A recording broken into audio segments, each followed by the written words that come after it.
Hello and welcome to the Maple Grove City Report. I'm Dave Kaiser. Thanks for joining us once again for an update of what's new in Maple Grove. Joining us is Heidi Nelson, Maple Grove City Administrator. Welcome once again. Thank you. She's had a busy week and there's more to come, and you're going to hear about some of the things that have happened and are going to happen. The council meeting itself, 38 minutes long, so a rather quick meeting.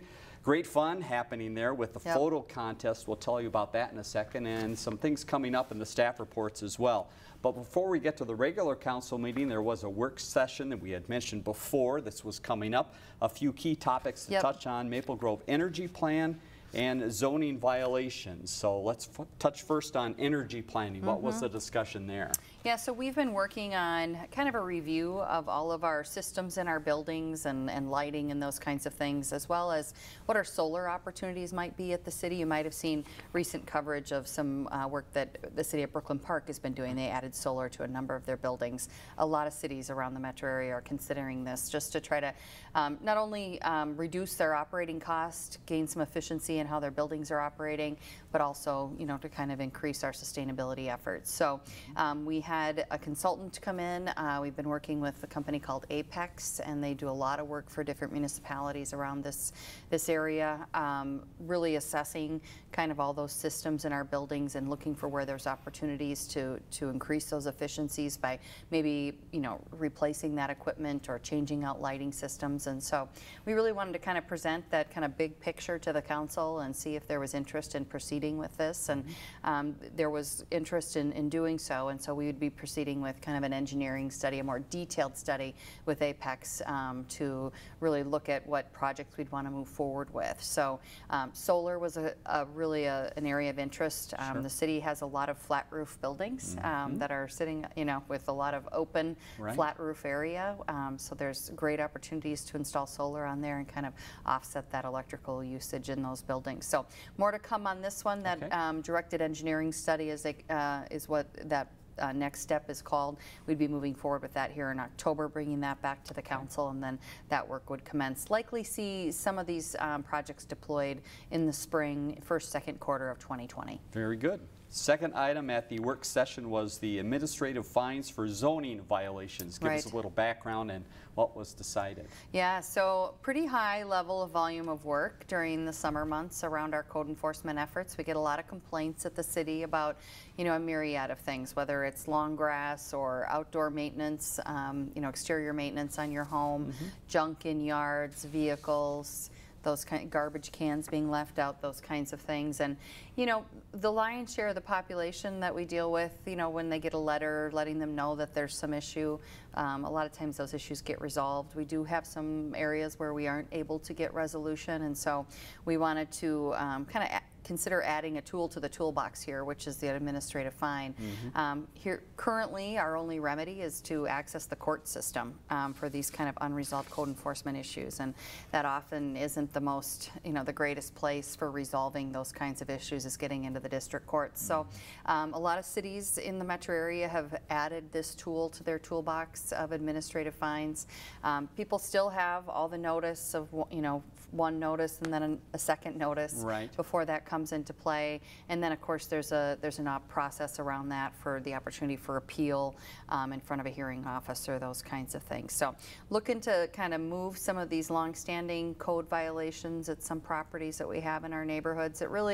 It impacts the neighbors in those neighborhoods by, you know, if they're looking to sell their home, and just the enjoyment of their property when you have a home in the neighborhood that has a lot of code enforcement issues. So council was supportive of this. There's a number of things we need to do before implementing. There's some code amendments we would need to make, and then just kind of putting some structure around that program. So those code amendments would need to come back before the council in the coming months and then get that program into place. Our goal would be, you know, summer's always the time, once the snow falls and everything gets covered up, the issues kind of go away for a little while. So our goal would be to have this in place once we hit the spring and those summer months in 2020. All right, something we'll bring back and talk to you at a future time during the council meeting recap. Let's move to the council meeting from the 16th, again about 38 minutes in length. Two items pulled from consent. One was Territorial road speed limit reduction, something the council's been talking about quite a bit. Tell us about this that was on consent and what was discussed at the meeting. Yeah, so a lot of discussion around territorial Territorial Road over the last few months here. And our main concerns on that road really remain the volume of traffic and the speed for what really is a 2-lane, rural section of a road. Right. Not very many years ago, the road was really falling apart and needed improvements, and we weighed that at that time in terms of what level of improvement we wanted to make, and what the residents along that road are assessed for those improvements. The decision was made at that time really to just kind of repave the road, not upgrade it to an urban section road. That would happen at a time in the future when that area developed. And so it is just a rural section of a road. There aren't turn lanes, not great amount of shoulder room, and really it's it's intended to serve the traffic on that specific roadway. So with the closures that were occurring up in Dayton, volume really increased, speed really increased, so Territorial Road was closed, is still closed for a period of time. Rush Creek Parkway up in Dayton is scheduled to reopen here in the next probably week to 10 days. October 7th, the City Council would consider reopening Territorial Road. One of the tools that we have now at a local level is control over speed limits on local streets. The state made some changes to legislation around this. Heretofore, you had to go through a very kind of a difficult process with the the Department of Transportation to have a speed study done, and typically speeds never usually warranted to go down. It was all the average speed on a road was higher, generally, and so this gives us a little bit more control on our local streets to address concerns in certain areas, and so. One of the options we could look at is reducing that speed on Territorial Road to address kind of that through traffic volume speed issues that we're continue to experience out there. So council tabled this at our meeting here, this last meeting, asked us to do one more round of traffic study out there once the road is reopened, taking a look at volume and speed, and document those things and then bring that back probably at the October 21st meeting, it's looking like, but we'll see how things go here over the next 2 to 4 weeks as Rush Creek Parkway opens up, which is kind of that main connection for those neighborhoods out there to get out to Fernbrook and head east. Right. So more to come on this one, but we'll do a little bit more study in the interim. Very good. Second item from the consent agenda was a resignation from the Citizens Advisory Committee. Just wanted to say a thank you to Andrew. Yeah, Andrew Ramsey has resigned from the Citizens Advisory Committee and had served for a number of years, so just recognizing his service and contribution to the community. Congratulations to Andrew. Now moving ahead to the special business, and number one was the fun part of the meeting. Yes. This was the Maple Grove Moments Photo Contest. This is an opportunity to present some awards to the people that made these photos. Yes. These photos, and we're going to have a chance to see some of them. But a little background. Tell us why this is so important for the city. Well, this is really a great opportunity for us to capture a lot of photographs that really represent the community here in Maple Grove. And we use these photos in all of our publications and our social media, our website. We really try to use, the pictures that really are representing the community and showing the beauty of Maple Grove. So this is really fun on an annual basis. We have a lot of participation, over 400 pictures submitted. We have some great photographers in Maple Grove, and so it's really kind of a fun thing that we get to do every year, and I think people really enjoy participating. So we had a number of categories that were presented. Yeah, let's go ahead and take a look as we talk about the different categories, and you'll see these are pulled from Facebook. So if you go to the City of Maple Grove Facebook page, you can find all of these and look at a little more information about them. This is Going Wild, as you might have guessed. Next series here is from the Going Places, and the chalk art, as you can imagine, was very popular, but some other great places, the splash pad, and people probably at Central Park. Speaking of Central Park, this next category is Going Together. Some little one found the water there. The chalk is everywhere in Maple Grove as well, and sports are big. This is a neat category too. This is the youth category, and so it's just some amazing photos from some of the youth in the city of Maple Grove.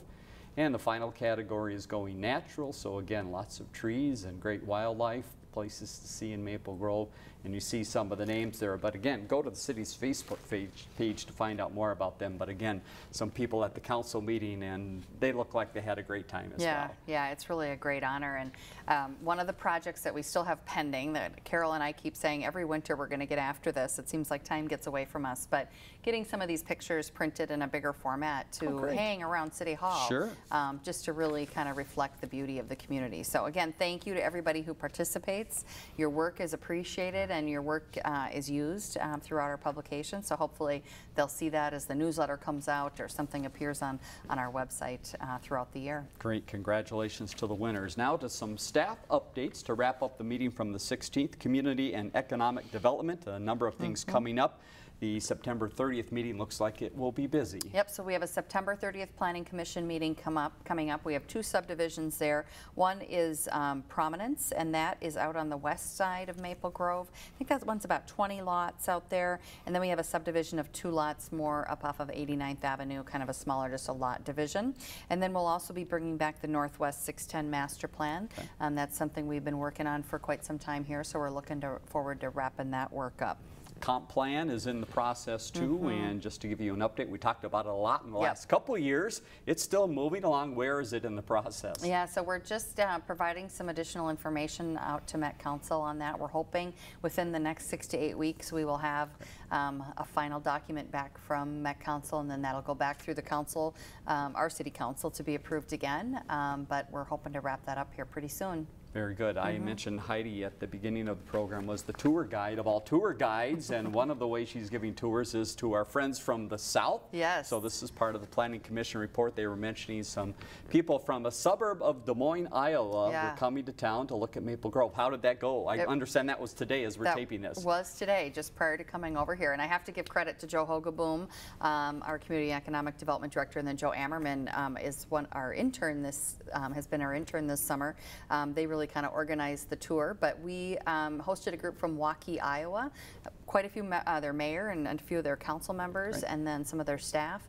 They were really interested in taking a look at some of our parks and our park system, and then as well as the Arbor Lakes, the shops at Arbor Lakes area in the downtown area. Waukee is a suburb of Des Moines, kind of in the West Des Moines area, growing at a really high rate out there. A lot of growth happening in that West Des Moines area, and just in the Des Moines area in general. So they're really looking at how do they do some really good planning to incorporate some of those public spaces and make those connections between their neighborhoods and their commercial areas, kind of for the long-term development of their community. So it's always fun to have folks in from other communities. We learn from each other, particularly from different areas of, different states, and, their programs and how they get things done. They have different state laws around things, so we can kind of learn from each other. But it was great to have them in town today, and I think they enjoyed the tour. Very good. All right, next to Public Works and Engineering, and as you might expect, I-94 is being talked about. Where are we with that project now and some of the particulars here? Yeah, so you can see every night they're out there doing work in preparation for next year's project, kind of some of that widening and strengthening of shoulders to do some of those crossovers. We're working with the MnDOT staff. There's a lot of interaction between where the city streets or the county roads meet those interstates, and we have trails in those areas, cooperative agreements, and so we're kind of cleaning all those things up. We're going to be participating a bit on some of those improvements on the trails.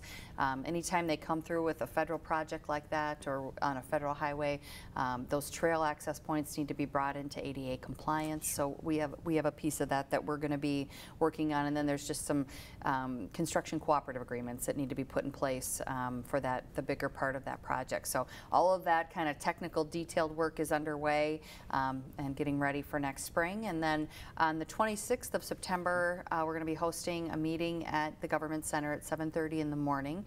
And this would be information about the big unbonded overlay project that'll start at the Fish Lake interchange. It'll move all the way through to Rogers. They'll be adding a lane from Rogers, or from where 610 drops in up to Rogers. Building the Dayton Parkway interchange up in Dayton, and then as you go further west, there's a project that goes from St. Michael to Albertville, and then even further west, there's a project from Monticello up to Clearwater. So I-94 is going to be a lot of construction activities starting next summer, and that really goes for the next 2 years.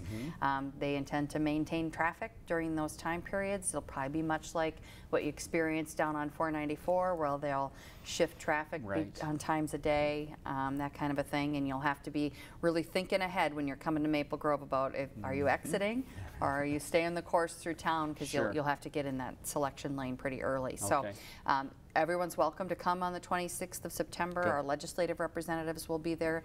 This meeting's hosted by State Representative Kristen Robbins, so we encourage people to come out and get that information, particularly the business community, because this is going to have some impacts for a couple of years out there, not only to freight, but the traveling public as well. All right, a lot more to come on that. Now to Heidi's update from the meeting on the 16th, and the tour talk continues. Housing for All tour was earlier this week. Give us a recap of that event. Yeah, so Housing for All hosted their annual tour of affordable housing here in the kind of the Northwest Metro. We met down in New Hope and boarded a bus and visited a number of the apartments or workforce type housing projects in New Hope. Through there, we came up and toured the Common Bond project in Maple Grove. It's just directly across the street from the library. It's a senior facility for 62 and over, and it's income limited in there. Very nice facility. The people that live there absolutely love it. I think we could build 6 more of those and they would be full, you know, rather quickly. So had an opportunity to see that. And the people on the tour are from, you know, various cities up here in the Northwest Metro, various nonprofits that work on this issue, people of the faith community. A lot of churches get engaged in the issue of affordable housing. And so it's always great to get out and be part of that tour on an annual basis. Final note here from Heidi, a couple things related to the park board and the parks in the city. One is a park board tour, which is coming up, so we'll have a recap next time, but you can tell us what that is, and then a workshop with the park board as well. Yep, so on an annual basis, park board does a tour. It's coming up tonight at 5 o'clock, and the purpose of that is to get the park board and any city council members who are interested, as well as city staff, to get out and see some of either projects that have been recently completed or projects that are under consideration. So tonight we'll be headed out to Fernbrook Fields to take a look at that for those that haven't had an opportunity to do that. And then a couple areas that we're looking at some repurposing of some parks, Boundary Creek as well as Gleason Fields. And so we'll be hitting those 3 locations this evening. And then on October 7th, we do have some time planned for a joint park board city council work session. And the purpose of that will be to kind of do a check-in on the master planning work that we're doing at the community center. So we've completed much of the community engagement work, some of that survey work. Open houses have been held, a lot of stakeholder meetings have been held. So this will be kind of a report out of what we've learned and an update for both boards, both the park board and the city council, as we continue to move forward. That work is we're hoping to wrap that up probably before the Thanksgiving holiday time frame. So this is kind of a check-in in that process. Something tells me we'll have plenty to talk about on future Maple Grove reports, so We will. stay tuned for that. If that's not enough for the meeting on the 16th, there was one more meeting. This was the EDA quickly got together to talk about the Arbor Lakes Corporate Center, which people might know as the Hilger site. Give us an update there of what's happening. Yeah, so this is on the northeast corner of 85th and Zachary there. If you've driven by just south of UPS, you've probably noticed over the last really year almost, there's been a lot of work being done out there to really clean up the site. And about midwinter, the developer, which is Inland Development Partners and Opus, ran into some material that they needed to spend some time trying to figure out what it was, and then figuring out how they were either going to treat it on site so that it could be removed, or were they going to have to haul it off site for some special disposal. They worked through that over the winter months and figured that out. That's all been removed from the site now, and so but it did cause some delay. And so some of the time frames in our agreements about when the project would commence, when we would construct our public improvements, those kinds of things, we needed to shift those dates a little bit because we weren't able to hit this. The goal was to hit the spring construction season. We're now really hitting the fall construction season. They do intend to get out there and get some footings and foundations in yet this fall, and do some construction over the winter months, and then have probably a summer 2020 completion of that project, and a lot of interest in leasing up that space. It's going to be a really nice addition to that corner, and pretty big accomplishment here to bring almost $3 million in grant dollars in from the state to help with that cleanup of that site, you know, a site that really had just kind of sat for many years. And so now we're putting that back into service, and a good user will land there. And so that project is continuing to move forward.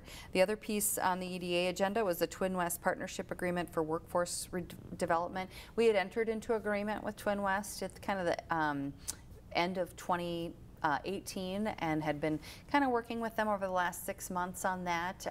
They've had some changes there in their staffing, and they changed their software platform, and this is a new endeavor for them. And so we the decision was made to kind of amend and restate that agreement with Twin West. We hadn't paid anything in the last 6 months, so this is kind of reshaping things, and now we'll move forward on this workforce initiative. This is really about trying to match the employer, the business needs for employers in their business with what's happening in our school system and the school districts, as well as, you know, places like Hennepin Tech. Really trying to address those workforce needs up here in the Northwest region. Very good. So that wraps up the information passed along at the meeting on the 16th. And again, we'll give you that next council meeting date in just a few minutes. But let's hop to some other things happening around the city.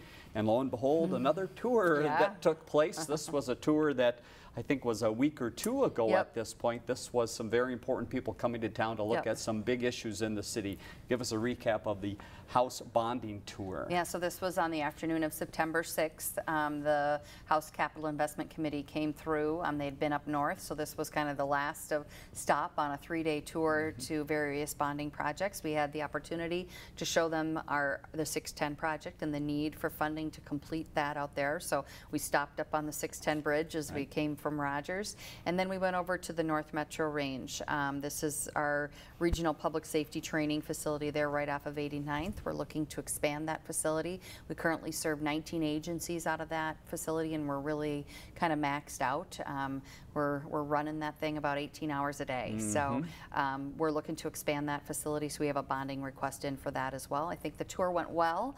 I think there was a lot of good recognition that these are two good projects, and we have all of our information submitted to the state through the MMB process, and we're hoping maybe we'll get a Senate tour, and we've sent letters off to the governor asking if they're going to be out looking at projects. We'd be happy to host them as well. So session starts February 11th. This is just another step getting ready for that process. Very good. Other events happening in town, opportunity for youngsters to have some fun here. Mayor for a Day. How do we do this? Yeah, so this is through the League of Minnesota Cities. It's kind of fun. 4th, 5th, and 6th graders can participate. The information's available on the League of Minnesota Cities website and on our website as well.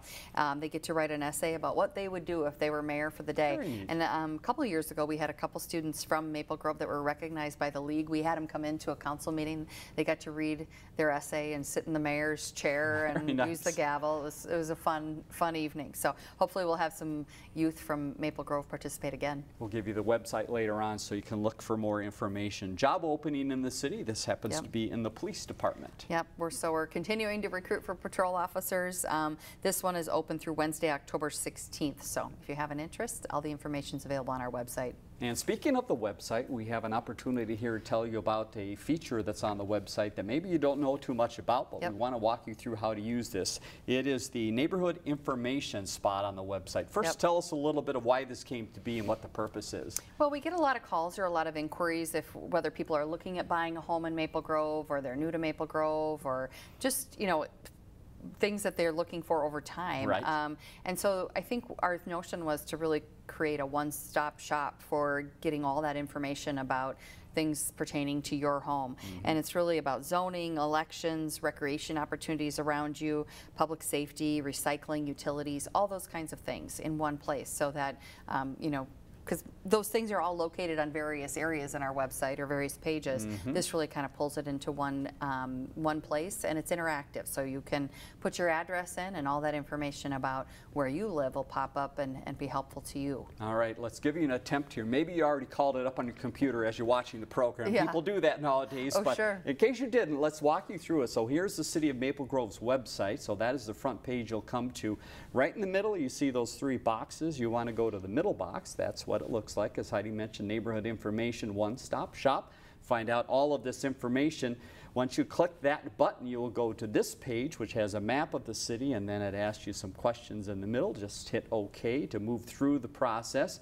And here is what it looks like. You'll go to a screen that asks you to put in your address, and for purposes of an example, I put in the city government center's address, all right. just so people would see. So what pops up is an aerial view of your location, and then you'll see on the right-hand side of the screen some specific information about that parcel, which again is a lot of valuable information for residents. Here's a little bit of a closer look at some of that information. So down to details like, when is my garbage picked up? Right. Or what is my utility bill timing? So you can look for some of that information. So again, that is all on the city's website at this point. And again, you just look for the button right there in the middle of the screen that says neighborhood information. And that's the way you can walk through some of that information and find out things you might be searching for. So there you go. Way to look at the website and find out some of that information.